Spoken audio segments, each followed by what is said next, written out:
नमस्कार. आम्ही शिवबसवनगरला होतो आणि तिकडनं इकडं खानापूरकडे आलोय. 45 किलोमीटर झालं. आणि तुम्ही बघितला सर? हो बघितलं की. हे काय करताना बघितलं तुम्ही? हे तिथं काम करत होतो. मग ते खाणताना कोंबडी ओरडली म्हणून ते बघितले. तर अशा ठिकाणी साप असणार. काय कोंबडी बोचली त्याला? त्याला बोचली. तर बघूया साप चावते म्हणतात, तर कोंबडी बोचली सापाला.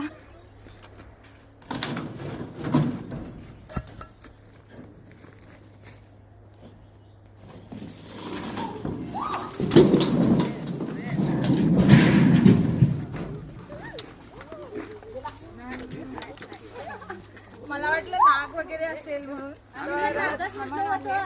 आणि किती मोठा आहे बघा.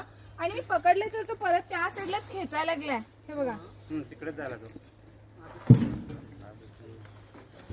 तर अशा ठिकाणी धावण तर असणारच. खूप हेल्दी साप आहे आणि मोठा सुद्धा आहे.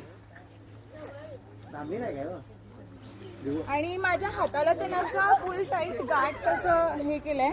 तर लोक म्हणतात की गाठ मारलंय आणि सापाचं स्तन वगैरे पकडून हे करते. शेपटीमध्ये काटा असते. हे गावातल्यांच्या जास्तीत जास्त मनामध्ये असते, पण तसं काही नाही आहे. आणि तुम्ही बघू शकता किती हेल्दी आणि मोठा साप आहे. मला सुद्धा तिकडे जाऊन पकडावा लागला. माझी पॅन्ट पण गळून झाली. तर हे काय साप विचारी नाही आहेत, बिनविचारी आहेत आणि रॅट खायलाच येतात. तर हे साप शेताकडे किंवा घराकडे असलेली खूप बरी असतात.